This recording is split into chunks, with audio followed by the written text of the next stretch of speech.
We have 11 amazing restaurants featuring a wide variety for every price range and appetite. South Point's Garden Buffet has something for everyone at unbeatable prices. Or, if hunger strikes in the middle of the night, join us at Coronado Cafe. The American menu offers breakfast, lunch, or dinner 24 hours a day, plus a Chinese kitchen for authentic Chinese dishes from 11 a.m. to 11 p.m. From steak and eggs to wonton soup, it's fast and friendly service 24/7. When you need a quick pick-me-up, you can find it at our state-of-the-art Starbucks just inside the main South Point entrance. Order ahead with the Starbucks app for easy mobile order pickups. Or enjoy your favorites in the relaxing dining area anytime, day or night. If you love Mexican food, Baja Miguel's has all of your south of the border favorites. There are dozens of classics to choose from, like fajitas, ceviche, chimichangas, tacos, and more. And for spirit lovers, Baja's colorful non-smoking tequila bar is right outside.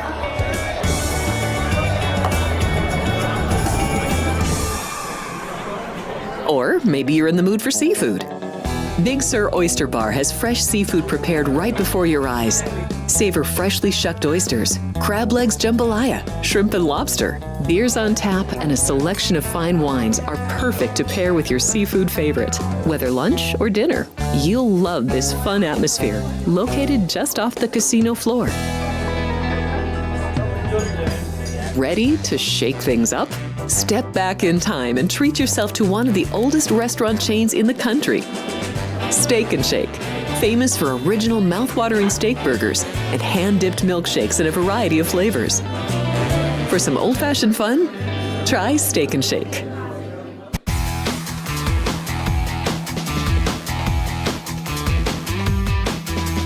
Welcome in. It is Sports by the Book here at the South Point.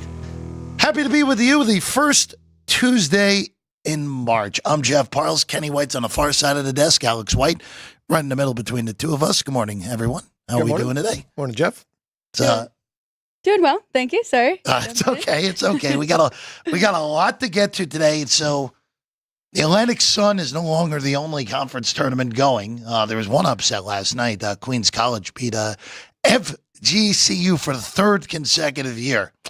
Don't know how I missed that in my handicap in that game last night in that tournament. But quickly before we get into everything, of course, trivia question of the day in the bottom third. It is going across there right now. Let's see if we can continue the JR Invitational with some other people joining the JR Invitational over the next few days with the trivia on the bottom. Selection Sunday, of course. Less than two weeks away now, 12 days from Selection Sunday. All right, two last night real quick. A pair of projected number one seeds both won. Houston and Kansas was a little bit of a weirdo game. It kind of felt like at the same time where Houston should have won by a lot more than 6. But then also you looked up and was like, wait a second, Kansas is getting a career game from David Coit. Well, how are they still losing? But in the end, Houston wins, game goes under, Alex, and Kansas with a pretty routine cover. They were never really outside of the covering range at that closing 9.5 number. No, if you did have the points there with the Jayhawks, you felt pretty good in that one. It was a rock fight, so that was a good under for you. I'm sad that didn't make my board, but really, I mean, they look good. I would be looking at a future ticket for them if you can find anything. They're one of the teams outside of the SEC that I think Chris and Vinny might be a little nervous about if people have the field for sure. They've never gotten over the hump, though. They've never gotten there and won this thing, and it feels like 4 or 5 years now that Kelvin Sampson's team has been this good. They've never been this good offensively, though, so it is the first time, but you have to win one first, and maybe this is the year. Maybe they do win one this year, but I want to go back to the Atlantic Sun, and you brought up Queen. They're not eligible to go to the NCAA tournament. If they beat Lipscomb and North Alabama wins and they go to the championship game, North Alabama's already got their bid locked up. They don't even need to win the championship game to get in. So that's something you need to make sure you look for, because North Alabama will still be a big favorite because they will be playing at home, but they will already have received their bid. I hope it happens, because those are situations I like.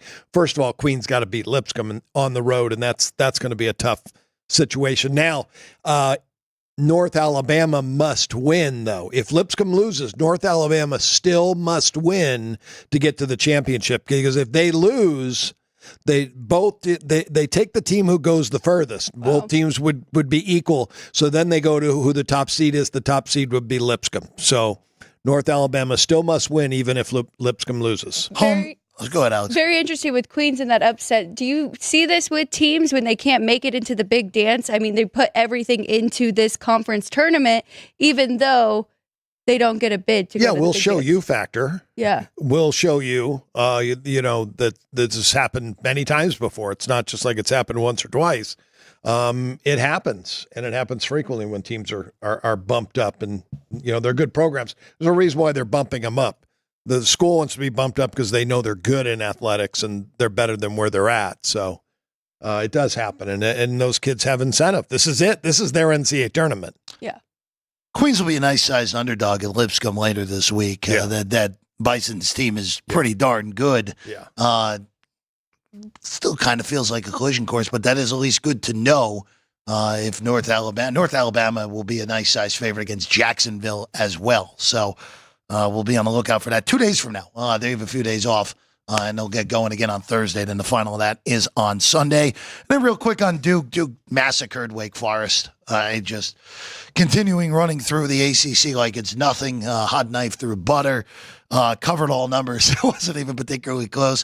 One more year chance for Cooper Flagg from the Cameron Crazies. But again, Duke well underway to being the number 2 overall seed. And if Auburn slips up multiple times, maybe it'll still the number 1 overall seed when it's all said and done. But they're the co-betting favorites with Auburn for a reason here to win the title, Alex. Yeah, very impressive win. And I would say for both of those teams yesterday, really getting over the emotional game too, and finding success in a game that they could have let up in, but definitely did not, especially from Duke. That was a very impressive win. Yeah, they're peaking at the right time right now. They're playing the best basketball of anybody in the country right now.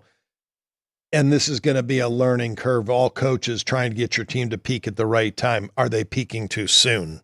That's going to be my question. We'll see how they do. They're very, very talented, but are they peaking too soon? We'll find out. We'll find out next week, of course, ACC tournament. Also for Duke, they still technically haven't wrapped up the ACC championship yet on their own, because Clemson and Louisville both on pace for 18-2 in that conference. As crazy as that may seem, just the haves and the have-nots in the ACC. All right, let's go to today's action. We'll start in the Southeastern Conference in Columbia, South Carolina, where it looked like a misprint midway through the second half of that South Carolina-Arkansas game, with just how non-competitive it was. It was 72-53 was the final of that game. It was not that competitive between South Carolina and Arkansas. Gamecocks get their second conference win of the year. But really the bigger one was Georgia. They go on the road. They really put it on Texas. Georgia, the last week, went from wrong side of the bubble to probably safely in with a split this week against South Carolina and Vanderbilt. This is a tight line. It's 1 in Columbia. Georgia favored, 137.5 the total. I stayed off of it, even though I think Georgia should. You could make the argument that Georgia should be a bigger favorite in this game. But as weird as it may say, with a team on the bubble, you beat Florida, you win on the road in what was an epic bubble matchup with both Texas and Georgia. This could be a flat spot here tonight in their next to last game of the regular season, Alex. You're right. I think this line is really tight, side and total. Lean to the under a little bit. Both teams are better on the defensive side. But really, I mean, Georgia, they can't catch the 10 seed. They're sitting right there at the 11. So could see maybe a little bit of a flat spot for them there. South Carolina, I think, will continue to play hard. 10-6 ATS at home this year. So nothing for me in this. And lean to the under, though. Yeah, my numbers are right there too. I do not have a play on the game side and total are are very, very close. And I try to find motivation out of these teams. I don't think there's much motivation for either team, other than Georgia needs wins to pad their win-loss to get a bid in the NCAA tournament. So they're still motivated to play, but South Carolina finally getting a win, maybe they draw some confidence in that. So I'm not, there's no value in the game for me. Moving along in the SEC to LSU and Kentucky. Bayou Bengals, arguably the worst team in the SEC. It's between them and South Carolina, even though, again, just showing the strength of this league. The LSU Tigers are the weakest rated Ken Pom team. They're 77th in the country. Pretty darn good any way you slice it. Kentucky coming off of really just getting handled by Auburn at home over the weekend. They lose Jackson Robinson for the season, so he's done. We don't have to have that conversation anymore. It's a big number. It's 12.5 in this game, Kenny, with a total of 157.5. Not shockingly a high total involving Kentucky, who wants to play fast and doesn't play much defense. Yeah, no, you're right. They do play very fast. Well, I wouldn't say not much defense. They're still a decent defensive team, just they're so much better offensively, averaging 85 points per game. I would lean to the over, but it's just not a big enough difference for me. I'm going to pass in this game. I think the numbers are just right. Of course, if you did get a bigger number, 13.5 or, I guess it is 14 now. So all the money is coming in on Kentucky, or I need to update mine. The board says 12.5. Board says 12.5. I'm going to go with them. They're usually right on that. But Kentucky right now in a 3-way tie at 8th. Is that enough motivation for them to really play hard, or will they take this LSU team easy? But, I mean, no revenge. First game this year between these two. LSU did win at home last year. So nothing for me in this one. I would lean to taking the points. It feels like a lot of points here for a big conference game. It is up to 14. So that is now 13. Boy, this thing is just moving like crazy. Now 13. So we've seen it ping pong all over the place right now with this one. I'll say tread carefully. Just go with that on that one. All right. Creighton and Seton Hall. Just real quick on this game. Creighton right now, if you're looking at NCAA tournament seeding, they're a projected 8 seed. Would love to get off that 8-9 line if you can avoid having to play one of the big boys in round 2 if you get to round 1. Seton Hall playing a little bit better, still struggling though. A bad year for the Pirates. A 9.5 here with a 134, Alex, on this one. I have a difference in the total. So I lean to the under here, but I really feel like I keep getting a bit when I bet these Creighton under, so I'm not going to touch this one here. They are tied for second out of the 11 in the Big East. Of course, 1 through 5 get that bye. Still playing tough for that, but I worry a little bit about Kalkbrenner. He did have a small injury 2 games ago, but he's been okay. But I just don't know if they will have him play full minutes in this game to bet the side. So really nothing for me in this one. I'm playing under. I have a difference big enough for me, and it's Shaneen Holloway. We saw him at St. Peter's. Same thing here at Seton Hall. Slow down. Horrible offense, but very good defense. He's a very good defensive teacher. And Creighton this year is graded out higher defensively than they have on the offensive end. So the first matchup came 133, 79-54 in a 25-point blowout. It still would have stayed under this number. I don't think this is going to be a blowout here. I think Seton Hall will be competitive here and keep this close. 9.5 right now on this one with, again, in Newark for this one. There are some 10s in the market as well if you are interested in taking with Seton Hall. All right, let's go to Dayton next. They'll take on St. Louis. 6.5 right now on this one with the Flyers laying it at home. 144.5 the total in the matchup between two pretty competitive A-10 teams. Again, the A-10 has been all VCU for the most part this year, but Dayton more than potentially alive to pull an upset in the A-10 tournament if they draw VCU. This is a game I'm playing. St. Louis revenge factor for them and lost 63-71. Earlier in the year, and both teams right now identical 10-6 records in the conference, really fighting for that bye, and I think it's a double bye in this conference with the top 4 teams. Yeah. So a lot to play for. I think it's going to be a very competitive game. I think it's a pretty equal game. So, and I like Josh Schertz, the new head coach for St. Louis. I think he's done a really good job of bringing this team together. I think you'll see them continue to get better, and they could be a surprising team, I think, in the conference tournament because of the players he brought with him with Indiana State. They have meshed well, and I like this basketball team, so I'm taking 6 here. I do think that is the right side. They're taking 6.5 now. Actually, I should jump in with you. I've got Dayton 3, giving that home revenge. So really only a 0.5 point favorite. Both of these teams, same record in conference play, 10-6, tied for 3 right now. And you're right, 1 through 4 get that double bye. So I didn't put it on the board yet, but I think I'm going to have to jump in here. St. Louis plus 6.5. Good offensive team when they're right. The St. Louis squad, they're just about 100th in defense. Remember, they brought a good chunk of the guys from that Indiana State team that was an NIT runner-up a year ago. Just hasn't quite clicked the same way, even though they've won 3 in a row, and they eviscerated Loyola on Saturday afternoon at Chaffetz Arena in St. Louis.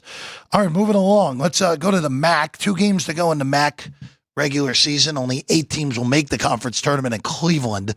Northern Illinois does not have to worry about that because they're not going to go. It's been a brutal year in DeKalb. They host Bowling Green here in this one, Kenny. Falcons of BGSU are 4-point road favorites with a total of 143.5 at the moment. Yeah, I played Todd Simon's team at Bowling Green because they're in a must-win situation to make sure they finish in the 8-team field that gets to play in the conference tournament. As you mentioned, the Huskies are out 1-15 in the conference. They've got no chance. Those kids are just going out having fun.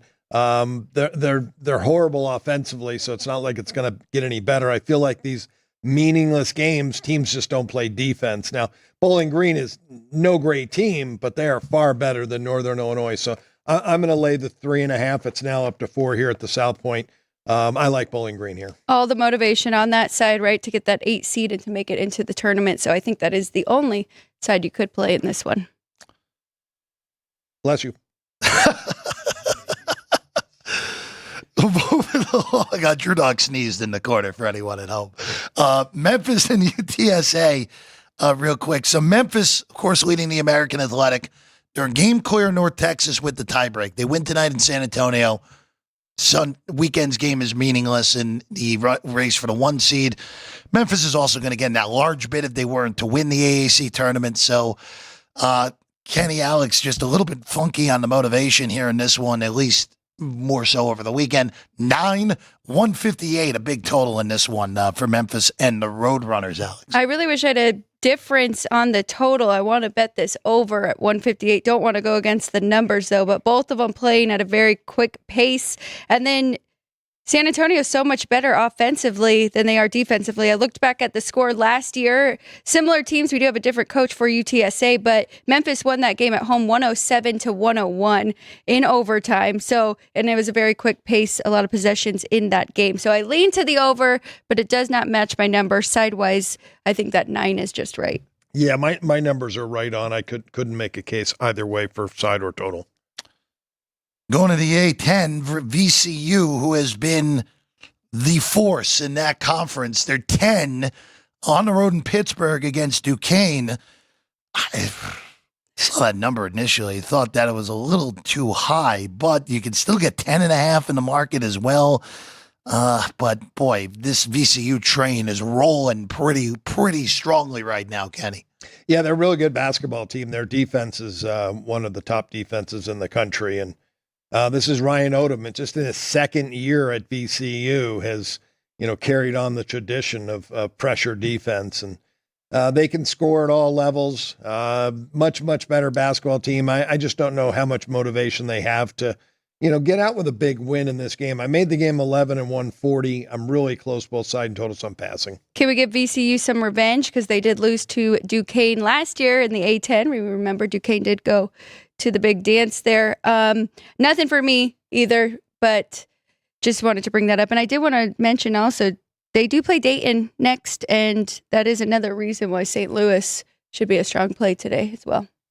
We'll put the look ahead for Dayton. VCU, by the way, also did win in Dayton earlier this year. They'll get them again in Richmond on Friday evening. Going back to the MAC, Ball State and Central Michigan up next. Right now in this one, Kenny, 2.5.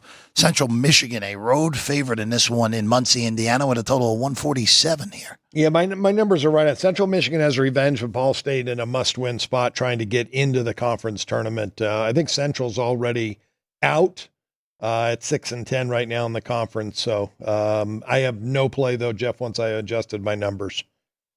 Central looks like if they won out and got a bunch of help, they would have a shot of sneaking in the back door. That's what we're looking at right now in this one. Ball State, them and Bowling Green are tied for that 8 slot. But again, Central Michigan would need some help in order to move up the ladder in the MAC. Eastern Michigan and Ohio. Now, this is a little bit of a different one because Eastern Michigan, if they want to be 100% safe, needs one more win, even though they look pretty good right now at 8-8. Ohio, look, if you're looking at this league, Akron, Miami of Ohio, and Kent State, I think are the 4 teams that have the best shot to win in Cleveland. Bobcats are 10 in this one with a total of 153, Alex. I think those numbers are just right here. Eastern Michigan did win at home the first matchup this year, 94-87. But you're right, Jeff. I mean, tied for 6 right now. They do want to still play hard and make sure that they have a spot in the tournament. Yeah, Eastern struggled on the road this year. 4-9 ATS, their road games. Ohio 8-5.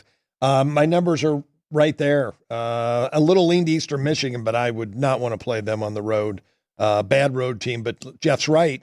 I don't know if they have enough cushion that they're going to just, take this one off. Maybe next one would be a go against Eastern Michigan. It is a tough last 2-game draw for Eastern Michigan. They got to go to Kent next, and the Golden Flashes. That's the second time I've done that with them in Akron. I don't know why that's the case. The Flashes are a good team. So are the Zips, who we'll get to in a second. But again, this Ohio team is playing a lot better basketball under Jet Bulls recently.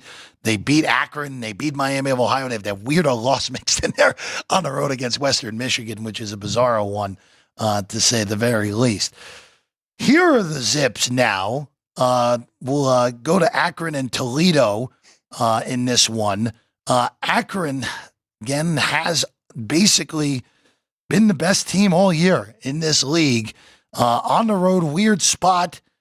They beat Kent State. We'll get to Kent State in a second. 5-point favorites on the road in this one, Kenny, with a total of 164 against the Toledo team that we've gotten accustomed to being a pretty good regular season team, just not the same right now. I would, just if I was just looking at my numbers, I'd probably lay the 5 on Akron, but you have to know the situation, and Akron has everything clinched. They're the number 1 seed. They won the conference championship. Great year, 15-1. And this game, other than being a rivalry game, this is a big rivalry between these two teams. They don't have as much to play for. And again, in rivalry games, I want to try to make a case for the dog. So I'm passing. The total, I think, is just right because you do have up-tempo teams, and both teams are much better offensively than they are on the defensive end. And Akron does have that trend this year, 16-10 to the over, but not enough of a difference with my number to actually bet it.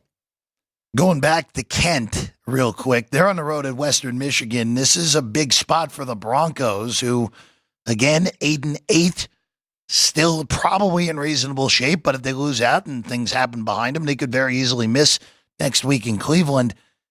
They're 7-point underdogs in this game against the Golden Flashes, who, again, I think Kent is the second best team in this league, even though the records don't show that right now. Could set up a very interesting Kent-Akron semifinal with the 2 best teams in this league. This kind of feels like this would be a take, more of a desperation side of Western Michigan. There's no difference, Kenny, in this league between the 4 and the 5 seed, which is what Kent is staring at right now. Yeah, that motivation-wise, you're right, to set themselves up in seeding. It is a revenge game. Kent State lost at home to Western Michigan, and I would make an argument. I've got Kent State rated higher than Akron. I think they're 1 point better than Akron. So, and Akron's had an amazing year, 15-1. They've just been more consistent year in and year out, or for the entire year. So, I like Kent here. I'm laying the points because of the revenge factor. I think this team's got to finish the season strong, and they have played well on the road this year. They've had a winning ATS record, 7-4 in their road games. Western Michigan just 4-9 ATS in their home games. They don't get a very good crowd, so I don't think you can't really give home court in this game. I would lean that way as well. Adding in the 2.5 for the home revenge, I would be closer to Kent State being a 10-point favorite on the road here against Western Michigan. And then one last one in the MAC. Miami of Ohio has that 2 seed sewed up. They're 9 at Buffalo, who is going nowhere. So I guess this one plays out as basically a completely meaningless game. So does that lead us to the over in this one, even with Buffalo's offensive struggles, to put it politely, so far this year, guys? That's the only thing that keeps me off the game is Buffalo can't score. They have no idea how to score, averaging just 70 points per game. And you're in a game, you're going to need them to score close to 75, 80, maybe to get this over. So yeah. The first one was 93-79. It did go over, but my numbers don't shake out that way. Could never bet it under, though, because obviously no motivation for either team. They're both looking ahead to the conference. Well, Buffalo's looking ahead to the offseason. Miami of Ohio is looking ahead to the conference tournament. Maybe in a game, if they come out slow or not making their shots, we can get over a better number at like 145. Yeah, because the pace will be there. They both run. So you're going to get possessions. 154.5, the total on that one. All right, let's go to... It's gone up. It's gone up. It has over the last 12 hours or so. Let's go to Purdue and Rutgers next. Scarlet Knights, again, not fully locked into the Big Ten tournament, but they're in pretty good shape because a lot of those teams that are trying to chase them are actually playing each other over the next week. So one more win for Rutgers. They're going to be in for sure with 8. They get Minnesota over the weekend. Now on the road at Purdue. Purdue finally snapped that losing streak with a win over UCLA on Friday night. A nice solid 10-point win and a cover. Up to 11 here in this one with a total of 152.5. 11 feels a little bit steep here for me, Alex. It is. I definitely think it is a little rich. Rutgers does have home revenge, 68-50 loss to Purdue. So adding in that, I would make Purdue about 8 here. So that's a nice 3-point difference getting the points with a Rutgers team that's really trying to pull it together. We've seen them. They've just been very inconsistent throughout this year, but I think that's too many points here. So I'd lean to the dog. As Jeff mentioned earlier, LSU, the weakest team in the SEC, is still 77th overall in KenPom ratings. I think that's about where I have them, maybe around number 80 in the country. Well, Rutgers is in 14th place right now in the standings in the Big Ten. I don't know where I have them rated in my seedings, but I have them 17 points better than an average college basketball team. So I think Rutgers probably could have won the Mountain West Conference this year, and they are very competitive with the revenge factor. I only make the game 8, and I love Purdue with a ticket at 65-1 to win it all in this team, and they know how to score. I think this Rutgers team is solid, and I think they'll hang around in this game. 11, definitely steep. Still available. There are a lot of 10.5s as well, but based off what we just said, I think 10.5 would still be reasonable to take it if you missed the 11. All right, let's go to Blacksburg next. Virginia Tech will welcome in North Carolina. UNC, we've talked about them all year, squarely on the bubble. I don't think they're NCAA tournament worthy, but go deep in the ACC tournament or even pull an upset over Duke over the weekend. You got a shot again. They're 8 here in what is the most classic of look-ahead spots, even with being on the bubble you can get, guys, with a total of 148.5, which is a lower total for UNC game, Alex. I'm glad you reminded me of that because they do have Duke up next. Of course. I thought so.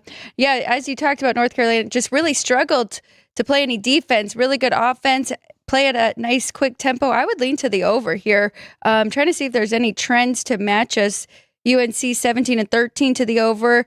Virginia Tech, a little bit of under, 15-14 to the under. But, yeah, I've got a difference. I've got this 153, so I like the over in this one. I like Virginia Tech. Mike Young, I think, is a really good basketball coach. I'm not sure what happened to his team this year, why they're under 500. They are in a tough conference, obviously, but I expect more out of his team. They did play coming off beating Syracuse 101-95. It is a bad Syracuse team, but they're competitive, very competitive at home. And with Carolina playing Duke next, I I just don't trust the coaching of Hubert Davis. So yeah, give me Mike Young plus that many points at home. I think he keeps this game close. 8 current numbers, 148.5 your current total as well. All right, to Fort Worth we go. Baylor on the road at TCU. TCU beat Baylor in Waco earlier this year. Baylor, again, underachievers. Right now, Lenardi has them in. I think they'll still be in, but the fact that they're closer to the first 4 than they are to a 6 seed just kind of tells you what this season has become for Scott Drew and company.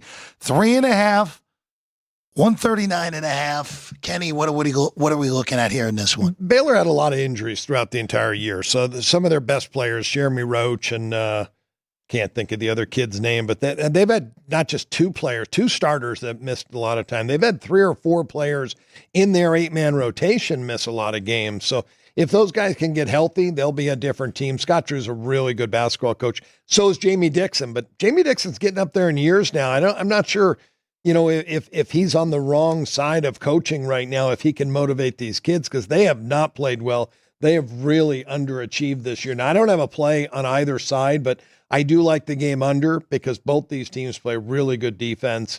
TCU plays extremely slow, and so does Baylor. I think it's going to be a low possession game with solid defense. They keep it close, and this one goes under the total. Almost a 2.5 point difference here for me on the Baylor side, but I really don't trust them to lay that 3.5 on the road with the inconsistency that we've seen and the injuries coming in and out of the lineup. So nothing for me. I would lean to the under as well. Would have loved to have seen this sub 3.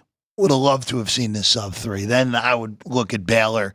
But boy, north of 3, it is very hard to justify, especially with the inconsistencies of this Baylor team. And you know what? Even with the revenge, sometimes you just don't match up well with the team. And we've seen this now a few years in a row with Baylor just struggling with TCU in Big 12 play. All right, let's go to D.C. next. Georgetown welcomes Villanova. Cats got a nice win over the weekend over Butler. Georgetown, again, up and down now without Serbert the rest of the year.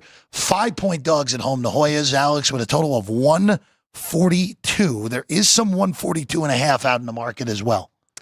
Nothing for me in this game. Lean to the under. I do think that's a little bit high for these two, but it is interesting. That's the complete breaking point for the Big East, right? Nova, then there's the good teams above them, and then Georgetown. It's just a huge drop-off in this conference, but nothing for me. Lean to the under. I like it under. Ed Cooley, I think that his offense will, take a little time to click here in this game, and Villanova plays at a slow pace.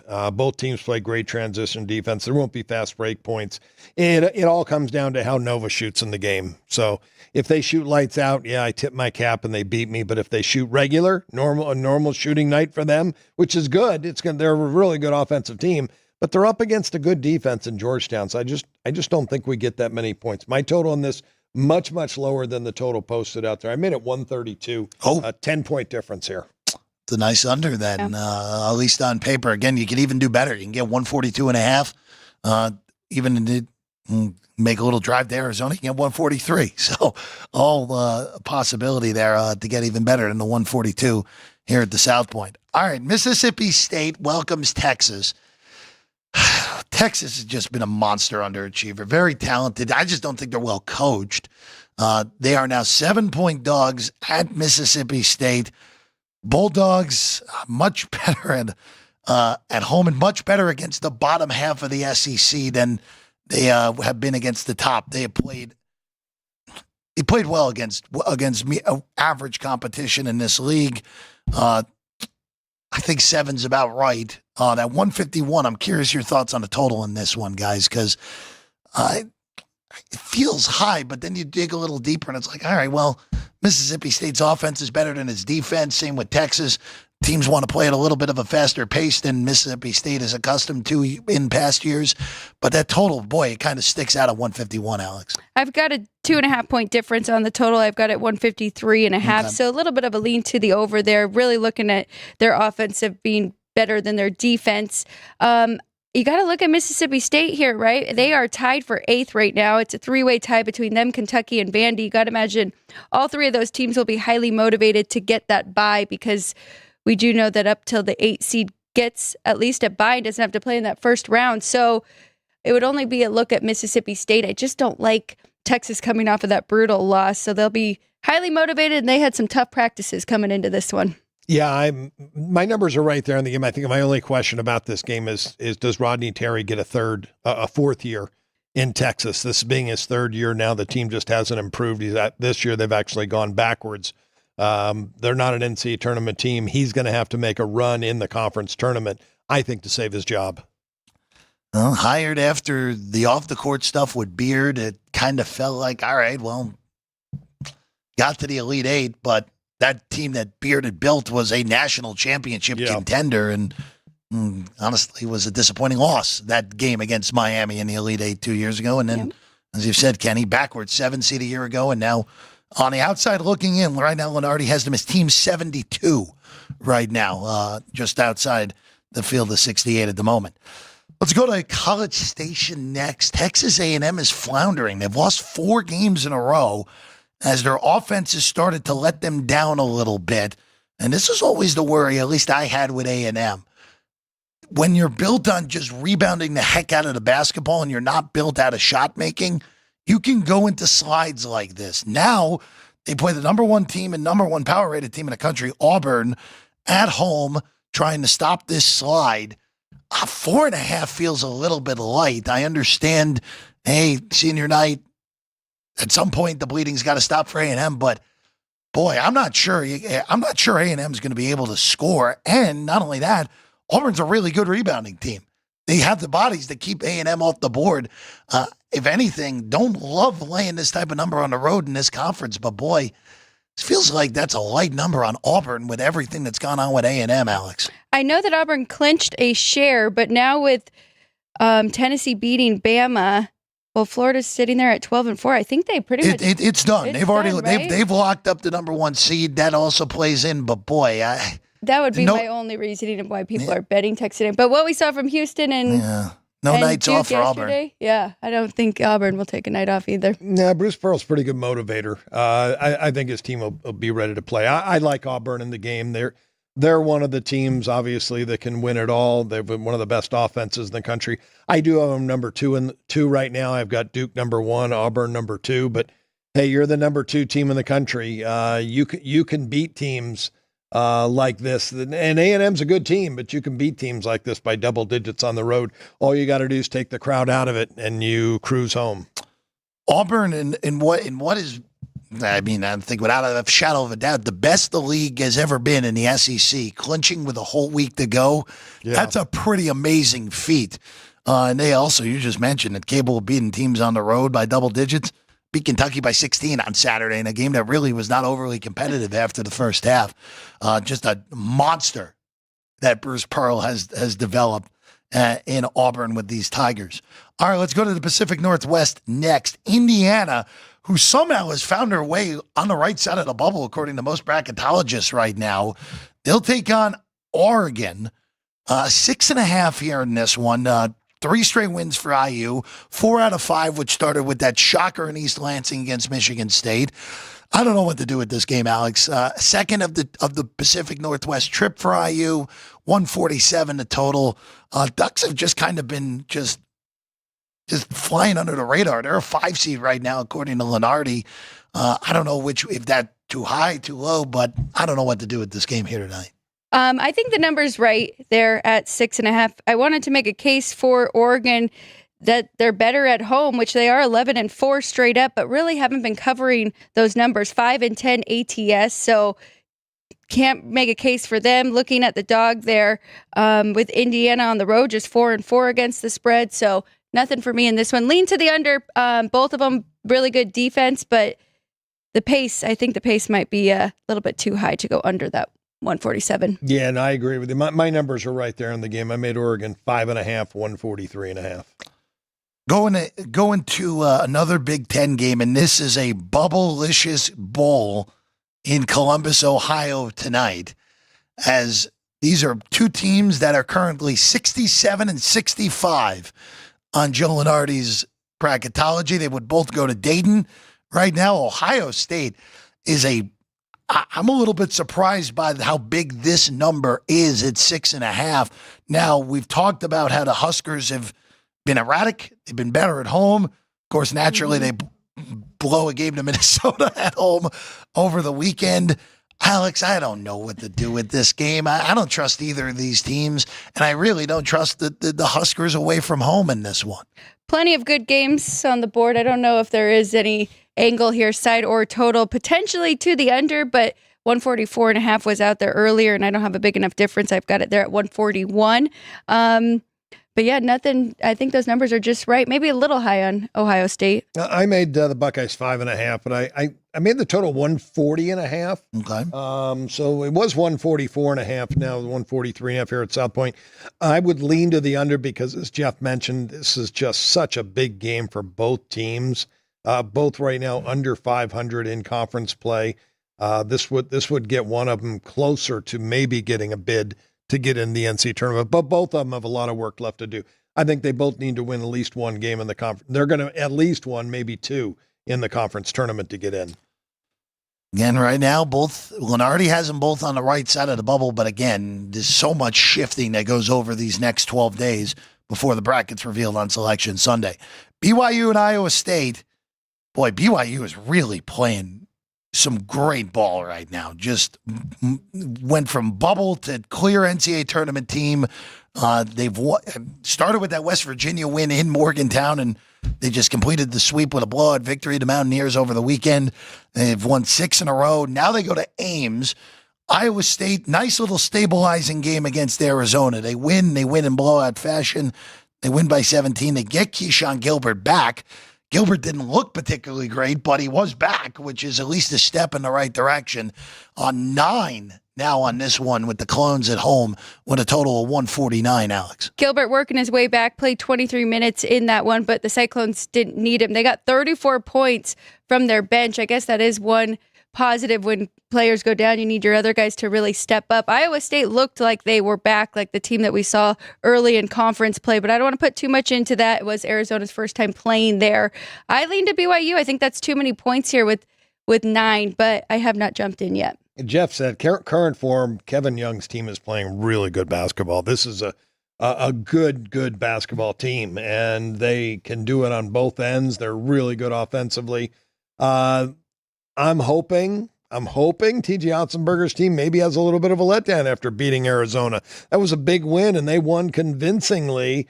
Hope they feel really good about themselves and underestimate this BYU team.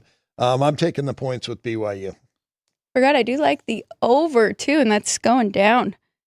149. This is just one of those where this number kind of just jars at you that it's this much with the current form. But I'm kind of with you, Alex. I think I like the total a little bit more just because I like both of these offenses when they're at their best. Again, it's been a question with Iowa State.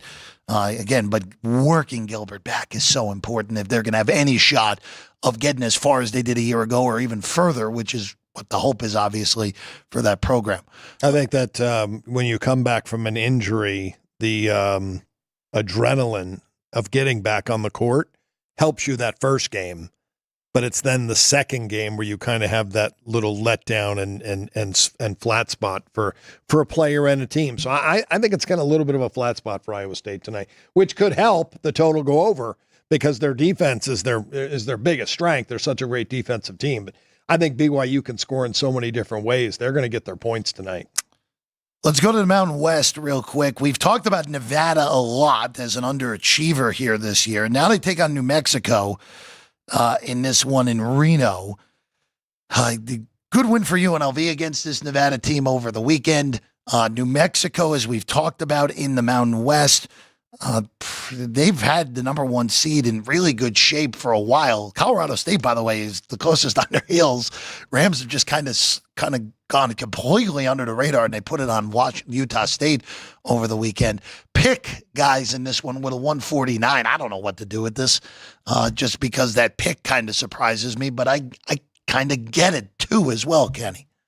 Yeah, I made the game. I made New Mexico 2.5 on the road. What do you get? I mean, I guess New Mexico's still fighting. I don't have my computer. It died, and I forgot to bring my charger today. This has been I slept in today, Jeff, till 6 a.m., and everything has gone wrong today that could go wrong. It's like a Rodney Dangerfield joke that, I opened up my dresser drawer and the knob fell off, and I tried to open up my front door and the handle fell off, and, it's just all day, one thing after another. Every single thing. And so now I open up trying to charge my laptop, and I don't have one. So where are they with Utah State right now? Are they? So right now, here's what we got in the Mountain West standings.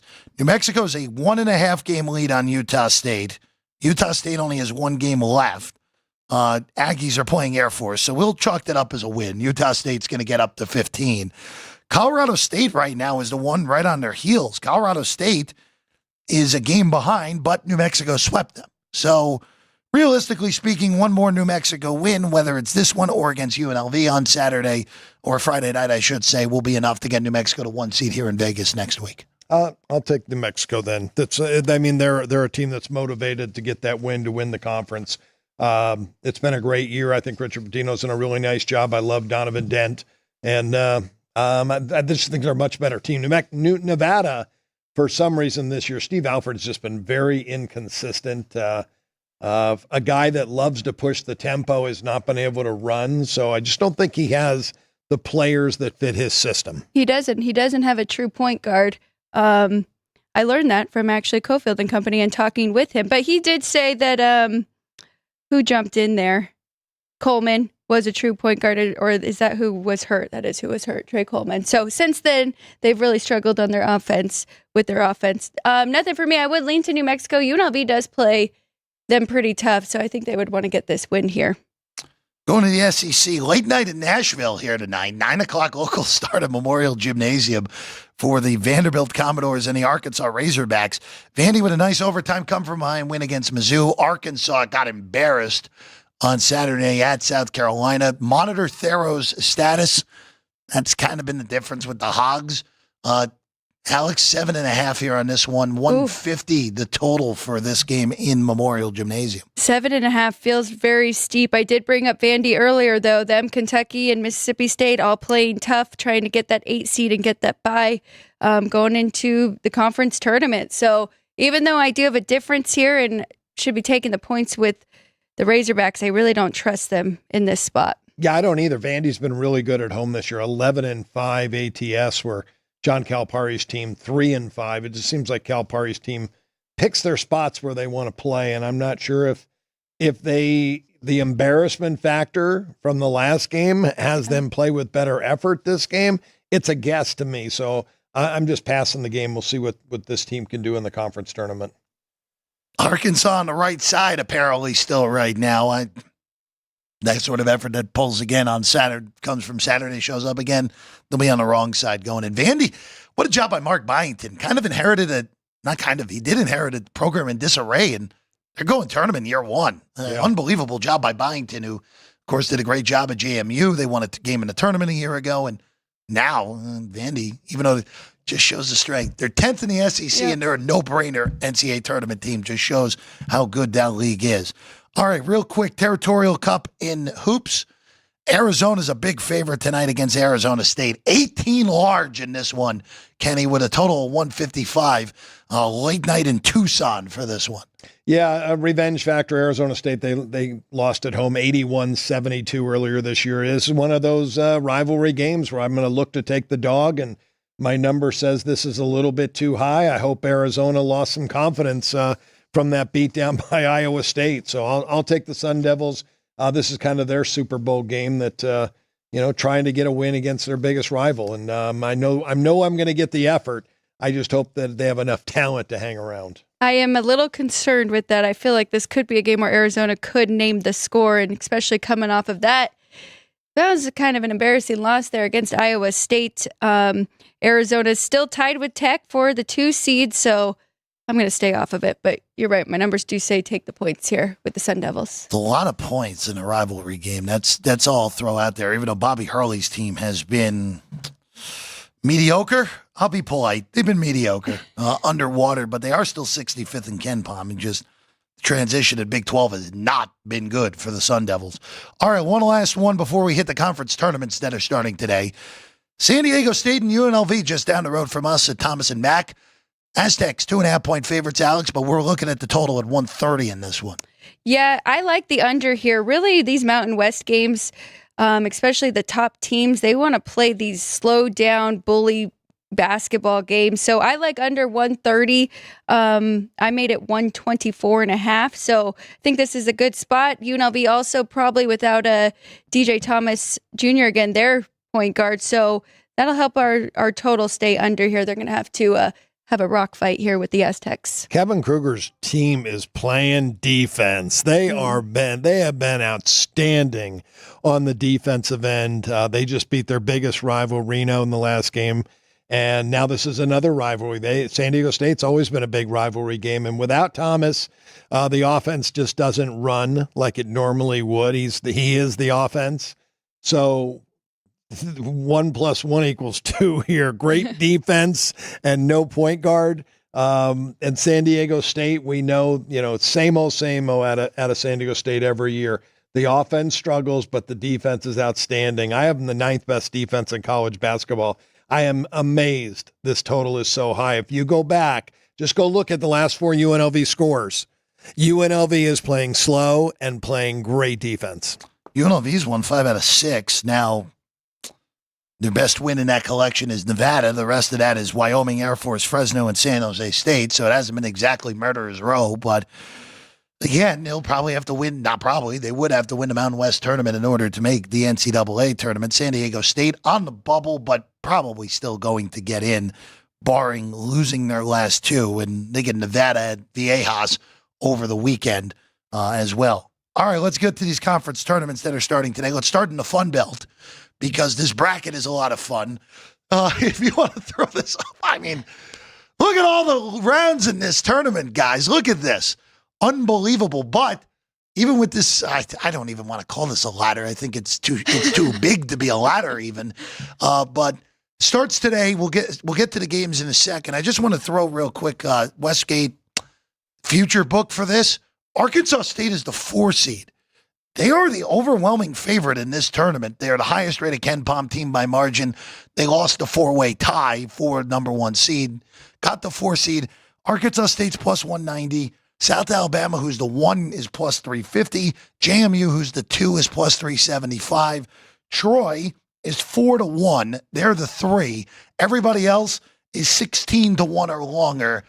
I really do think it is going to be one of those top 4 seeds. Distinct advantage having to play less games. I do think the best team wins out, and that is the Red Wolves of Arkansas State, mostly because I think they got fortunate to see South Alabama, Kenny, over JMU in what would be their second game of this tournament. Well, Jeff, I like Troy's baseball team. I know you do. I can tell you that. I know you do. Since I don't have my computer and I can't open it up, I can't find out if I have Arkansas State, the number 1 team in the conference, but I know they're a very, very good basketball team, and I love the ladder system because it gives so much incentive for the regular season, and you get the best teams ending up being in the top of the conference, and we had a 4-way tie. That's so amazing. Those are the 4 best teams in the conference. These other games being played here are basically just exhibition games for these coaches to see what they have, and we'll get effort out of them. But I don't have a difference on either game. My numbers are really close on both sides. I do lean to the over in both games, but not a big enough difference for me to bet them. The last time I checked your power ratings, you had Arkansas State 2.5 points better than Troy. Troy second best, but Arkansas State 90th in the country. All right, I'll take the plus 190. And well, then, I should probably just do a rollover parlay. I would agree because they got to that. win 2 games. Yeah, they got to win 3. They got to win 3 games. Because they're the 4. Oh, so I'm getting ripped off at $1.90. Yeah, I got to win 3 games. I would money line against Marshall. They'll probably be, I don't know, against Marshall. What are they? What does Ken Pom have them right now? Arkansas State has them 9 points better than Marshall on a neutral, and then 4 points better than South Alabama, and then if it's Troy, 4 again. So, you'll get reasonable prices, especially in those last 2, where they'll probably come shorter. The last 2 games will be short prices. So the rollover parlay is probably going to pay plus 450, maybe in that range. The 2 games today, on the bottom, you see the second game, which is the Cajuns taking on UL Monroe. That's 5. The other game is Coastal Carolina getting 3 against Southern Miss. I do like Coastal Carolina. Both of these teams are not good. They're both 10-21. They're both in the sub 300 in Ken Palm. But Southern Miss has just, I don't want to say melted because I think that's an insult. They haven't won in over a month. No. And when you see these type of teams having to win, I mean, they'd have to win 1, 2, 3, 4, 5, 6, 7 games in order to win this conference tournament. And they haven't won since February 1. I don't see what type of effort you're getting out of Southern Miss. So I do like taking, if you can get 3.5, which is still out there, I would take it with the Chanticleers, as bad as they are. That's what their coach, Jay Ladner, is saying, let's take it one day at a time. Yeah, I mean, it just, neither of these teams, the reason they're playing in this game, neither of these teams are any good at. Yeah. No, and Coastal Carolina is really bad defensively, and they are the worst defense in the conference. So that's the only thing that does make me a little nervous here, jumping in with the points. Nothing for me. I mean, I know we don't want to take overs in these conference games, but both bad defenses. But Southern Miss really can't score either. So I'm going to pass on this one. Yeah, and then the other game, nothing for any of us on Monroe and Lafayette. Seems about right at 5, 138.5. Again, there's a reason these teams are playing the first day of the Sun Belt tournament. The strength really doesn't start showing up until day 3 when Texas State, who's a reasonable team, will play their game in that 7 slot against the winner of ODU and the winner of the Louisiana Bowl later today. All right, going to the Horizon League. This league is wide open to me, guys. Right now, taking Westgate's odds.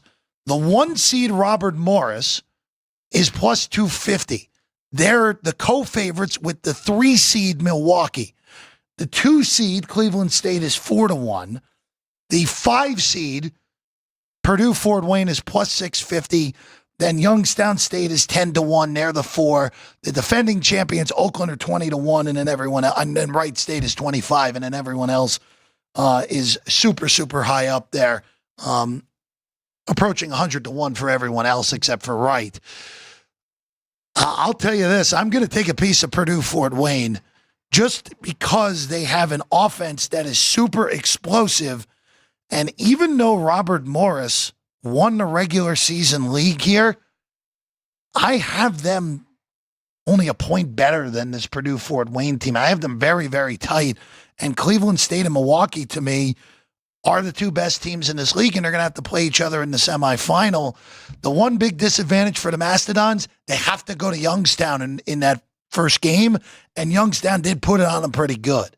So, but I like that price. Wish I was getting a little bit more.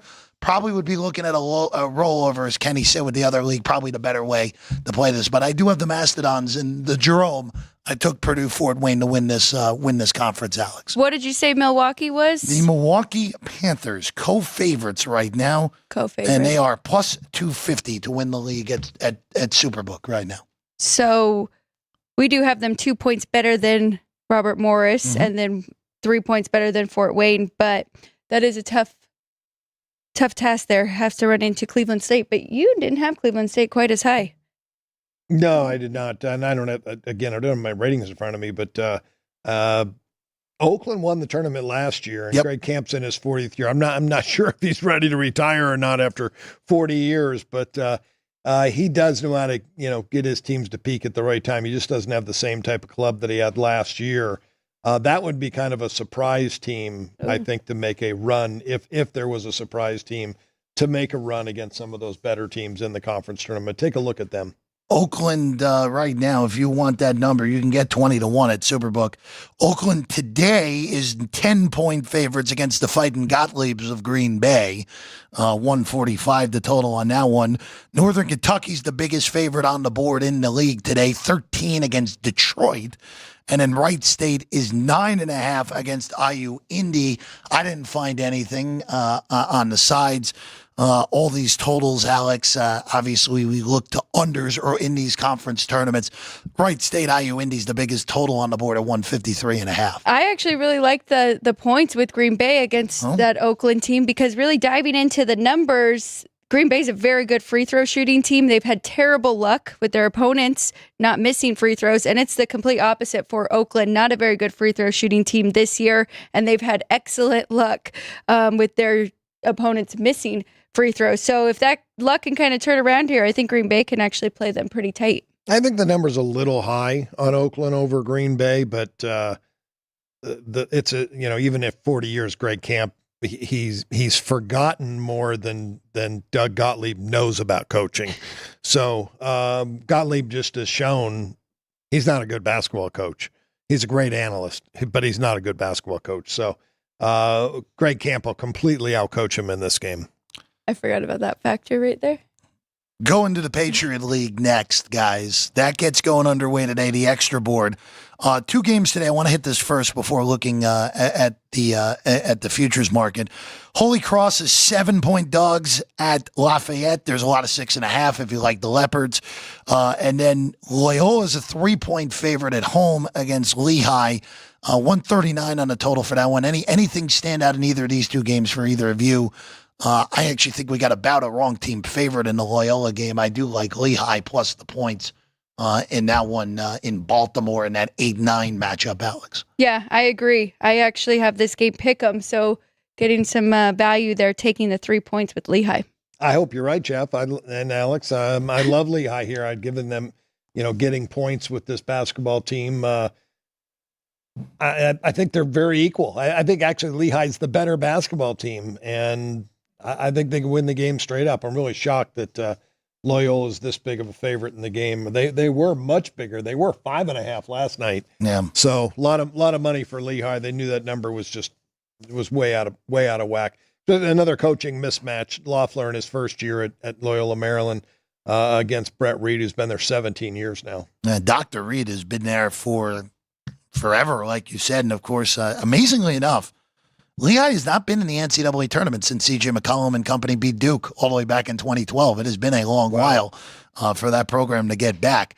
This league, if you just look at the numbers, Bucknell is pretty clearly the best team in this league. And there's a reason that they are priced the way they are. They're plus 110 to win this thing at the Superbook. But I'm willing to take a price on American University at plus 375. Shout out B-Flow, his alma mater there, Alex. But this is just one of those where this league is always compact, and it's one of these leagues that when Colgate was running it, it was just such a mismatch for Colgate against everyone. Colgate is not the same this year. They're underwater. Yeah. Overall, they're a pretty average team. And actually make it below average, and for them, very below average in this Matt Langle era.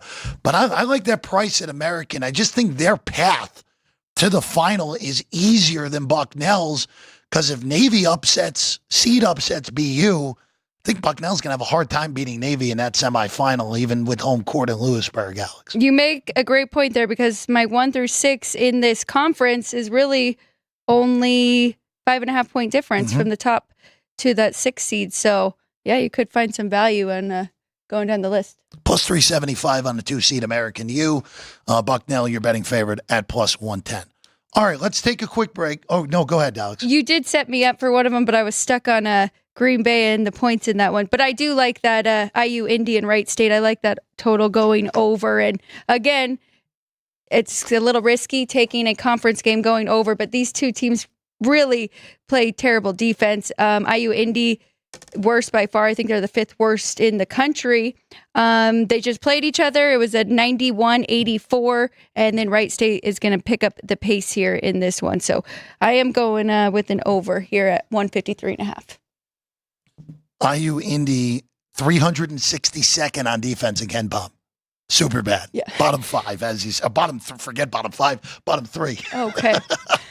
On defense. All right, let's take a quick break. We'll hit some quick hitters in hockey. We'll get the whiteboards and more as we wrap things up. Sports by the Book live here at the South Point here on Las Vegas Boulevard.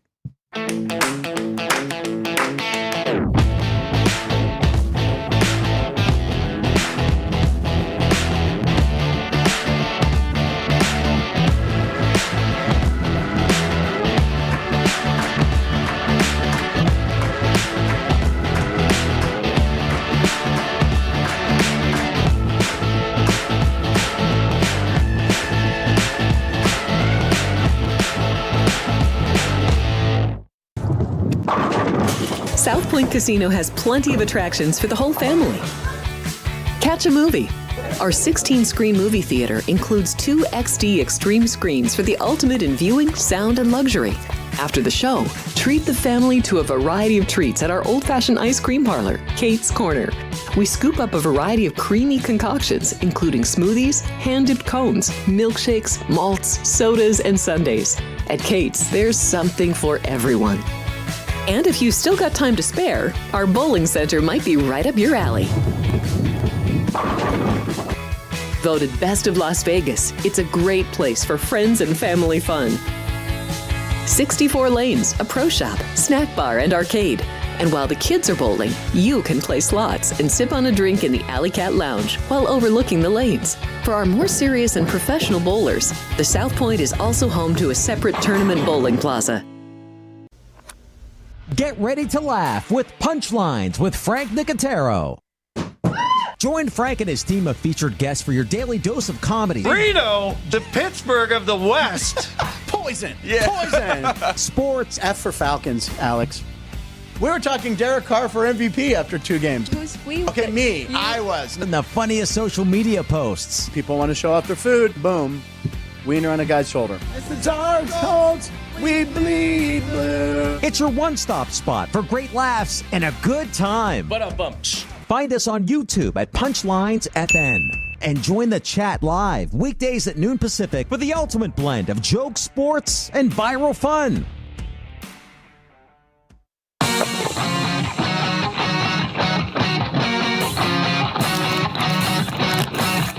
Once you've satisfied your hunger, get ready for more of the hottest casino games in Vegas. Our 24-hour, 30-table non-smoking poker room proudly hosts all the most popular poker games with a variety of betting limits. Visit the poker room for a schedule of daily tournaments. Whether you're going to hold 'em or fold 'em, the best place for poker is at South Point Casino. You'll notice that our craps tables are usually the loudest in the casino. If you've never played, join one of our free craps lessons to find out what makes this game so exciting. Check with the craps dealer for schedules and give it a roll.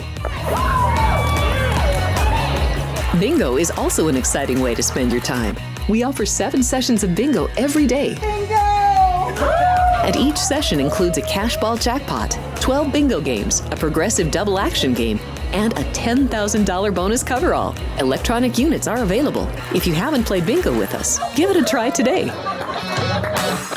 Guests can also get in on the action at our one-of-a-kind race and sports books, 2 separate rooms designed to maximize your experience and comfort.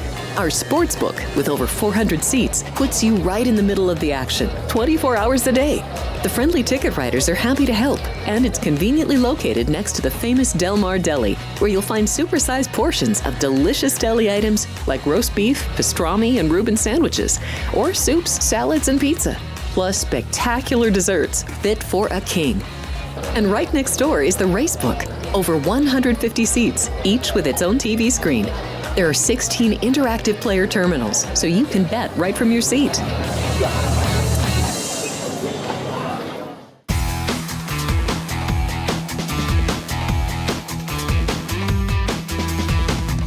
Sports by the Book. Jeff Parles, Alex White, Kenny White, we're all here. A few more minutes for us before Punchlines with Frank Nicotero. Birthday boy Frank Nicotero comes your way on Punchlines FN here at this very desk. Double duty for our one own Alex White here today. Before we get into, well, actually, we'll get into hockey first, and then the JR Invitational has a invitee finally. So we'll tell you about that, and we'll get the whiteboards. But Alex, let's start in hockey. Let's start in Boston tonight. The Bruins welcome in the Nashville Predators. Again, Alex, have been a down year for the Preds. What are we looking at here for this one? $1.30 on Boston, 5.5 the total here. Yeah, really tempted to take Boston here in this one. I think that number is way too low. I made them 157. I do just want to bring up that Boston is still missing a couple players with Charlie McAvoy, and then of course Marchie is game to game. Brad Marchand, that is. So I'm not going to touch it, but I did want to bring up those players out and a couple numbers for Nashville. 31st in goals for in the league. They have 64 goals for on the road and 109 goals against. So that is a minus 45 goal differential for them on the road. So I still think the Boston side is the right side, but I am not going to play that one. I've got 3 others. That's pretty brutal. Yeah. Again, Nashville, what an monster offseason on paper. And we all know what happens to those offseason champions usually. It doesn't all the time go that well, unless if you're the Los Angeles Dodgers. All right, let's go to Detroit. I was thinking that. We'll see. Let's go to Detroit. Detroit next. Canes on the road at the Wings, minus 210 on Carolina, Alex, with a total of 6.5, plus 180 on the take back if you want to take the upset here. So another thing that I have been playing is Carolina is their numbers way too high in their road games. They're 12, 15, and 3 on the road this year. So little pizza money on the Red Wings. Wish I was getting a better price on the puck line. But I am going to tie that puck line up, the plus 1.5 with the Red Wings at minus 140 with one more dog that I like. But a little pizza money on the Red Wings at plus 180. The rematch of the 2000 Stanley Cup final. Jason Arnott nowhere to be found in this one. The Devils will head to Dallas here, Alex. $1.60 on the Stars. Of course, Hughes gets hurt at the end of that VGK loss for the Devils on Sunday. Total 5.5 here for this one in Big D for this. Yes, and that is a good thing that you brought up there as well. But Jacob Markstrom did come back for the Devils, and they played very good defense in that game against the Knights. So I do like the Devils here on the road, getting that nice plus price. I am just going to tie that puck line up, though, with my Red Wings one. Casey DeSmith will be in net, so it won't even be Ottinger for the Devils, even though he did play in the last time these two played each other. The Devils lost 4-2 to the Stars, but Casey DeSmith had 33 shots on goals saved, and I don't think that he's going to do that at 2 games in a row. So I'm happy with Markstrom back and backing the Devils in this one. And Jack Hughes was not at morning skate. There's still no official update on him. Again, just the really awkward hit into the boards at the end of that loss here in Vegas 2 days ago. All right, one last one in hockey. We go north of the border. Edmonton welcomes Anaheim. Oilers huge favorites, minus 350. Total 6.5 on this one, Alex. So no Skinner in this one. It should be Calvin Pickard. So I can understand why the total did move up. I just think this is a little aggressive. I made this number 5.5 with Edmonton and the Oilers. The Oilers have been an under team all year long. And Anaheim really struggling to score. So I just think 6.5 is too high. We're taking that plus price on the under. 5 and 6.5 under even money. You don't see that very often. You don't see that too much in the NHL. All right. As the whiteboards get set up, I want to check in with our trivia question. So the trivia question today is, what is the lowest uniform number not to be retired by any Major League Baseball team? And this is a hard one today. Good job with the question, Ryan and Vince, on this one. And the JR Invitational finally has an invitee. Nick by a nose over JR here today. The correct answer is 38. I would not have gotten this one. I would have had no chance on this one. No, I was thinking in the 20s. Yeah, I would have had no chance. So that's the lowest. Yeah, I was thinking of the question the opposite Yes, way. you were thinking of what was the highest number to be retired? Yeah. So a team, the lowest number a team has is what, 38? So the lowest number no team has is 38. Yeah. So 37 and lower have all been retired in Major League Baseball. Oh, gotcha. So I think what you were saying before, and I think you're right, Fisk is 72 in Chicago with the White Sox is the only one. All right. One other person won, right? Against JR? I thought we had one other winner. Vince, do we have another winner against JR yet or no?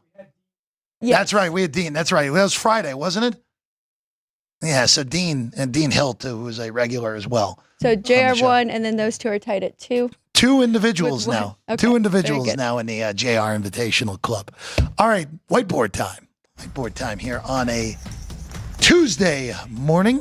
And Alex, let you go first here this morning. Okay, so I am taking the 6.5 with St. Louis versus Dayton. It is a look ahead for them as well. Of VCU up next. I'm going over with North Carolina and Virginia Tech over 148.5. Under in the Mountain West, SDSU UNLV under 130, and then IU Indy and Wright State. I am going over that 153.5. Very bad defenses. For my hockey, I'm going under that 6.5, even money with the Ducks and the Oilers, and then some pizza money here. I like the Red Wings and I like the Devils. Really like the puck line, that plus 1.5. I think they're going to keep those games close. 3 plays for me. St. Louis plus the 6.5 playing Dayton. I think it's a really a toss-up game. Both teams very motivated for a win there. Villanova, Georgetown. I think the Hoyas control the pace. Villanova doesn't run, so it's going to be a low possession pace game. It's just how Villanova shoots in the game, under 142, and then San Diego State, UNLV under the total. 2 really good defensive teams right now without Deion Thomas in the lineup for the Rebels. And you'll have to wait for punchlines for the official dog of the day. Yep. Which is coming up actually in 48 minutes from now, an NBA game length. Until Frank Nicotero and company, which includes Alex White here today on a Tuesday. All right. That's what we got for you. Make sure you follow us on all of our social medias. Of course, we're back tomorrow. More college basketball, ton about college basketball over these next 2 weeks as we gear up for the big dance. We're back 10 a.m. tomorrow morning right here on the channel. Kenny, Alex, good luck today. Get some winners. Vince, your dog, Ryan, thank you. And as well, Jerry, Sean on his day off. I'm Jeff Parles. We'll see you again next time. Sports by the Book right here at the South Point.